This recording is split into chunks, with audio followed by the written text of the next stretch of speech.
I started a food business in 2010 while I was studying music. I'm a saxophonist as well. It's called Food Jams. It's based on the idea of music, but bringing people together who all cook and essentially just have a big party. So what happened with friends who wanted to learn how to cook, they said, "Hey Jade, can you teach us?" No, but we can get together and have a party and cook at the same time. By about the 4th or 5th Food Jam, I didn't know anybody. They were all strangers to me, but it didn't matter because I knew, hey, this is a medium, we've got something to connect about. Be it food, be it music, we had a good time, we eat, we drink, we're jolly. And this is 5 years later and we're still having a good time. I studied photography, specializing in fine art photography, and after freelancing for quite a while, I bought over a photographic school and we rebranded and now it's called School of Light. School of Light offers 3 photography courses. It's a basic course and then intermediate and then also a Photoshop course. I collaborate a lot with Jade with her food styling and combining it with photography so my students can really learn how to photograph food in the right way. When we start out with our food workshop, we firstly assess the light, and after we know what the light is doing, we'll choose the correct lens to use and then choose the settings which is appropriate, your aperture, shutter speed and ISO.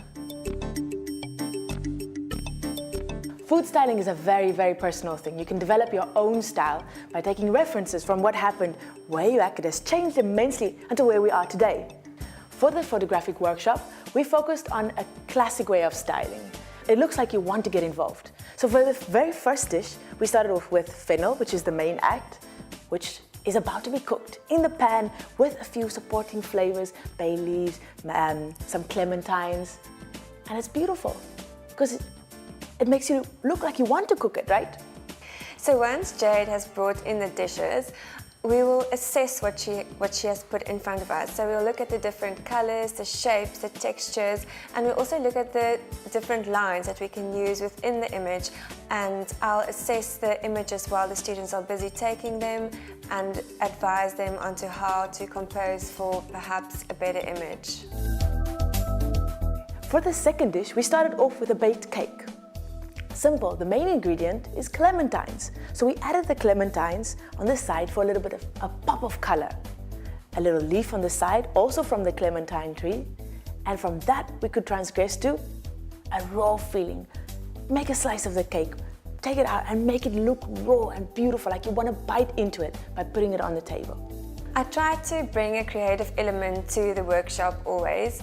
So with this specific one, we wanted to use some movement together with the static, and also like a really nice use of just colors with the green and the orange, and combine all the elements together to make something different. So you've probably guessed that Food Jams is my favorite food style.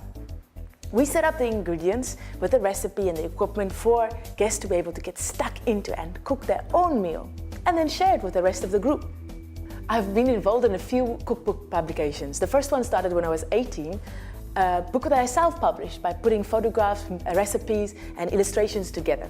The second one was co-authored with my aunt, Sonia, and the third one was to introduce the idea of food jamming to people. It's called Food Jamming with Jade. Photography is quite a popular field, so it's difficult to set yourself apart. I specialize in fine art photography. I have exhibitions all the time, and then I also contribute to various publications. 2 words of advice that I would give to any aspiring photographers, and that would be passion and perseverance. I think with those 2 things you can really make a difference in the industry.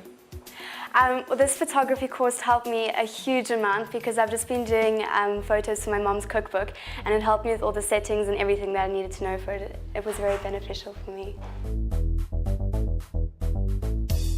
If there's one thing that I can advise young food stylists to do, is really think about your support group. Who are your group of friends? Who are you surrounded with? By meeting Marley, I was able to broaden my horizons and broaden the people that I know, and also support her. I'm not a good photographer at all, but I know something about food styling, and together we made something different. So use your support group. Don't be afraid to experiment and really develop your own style.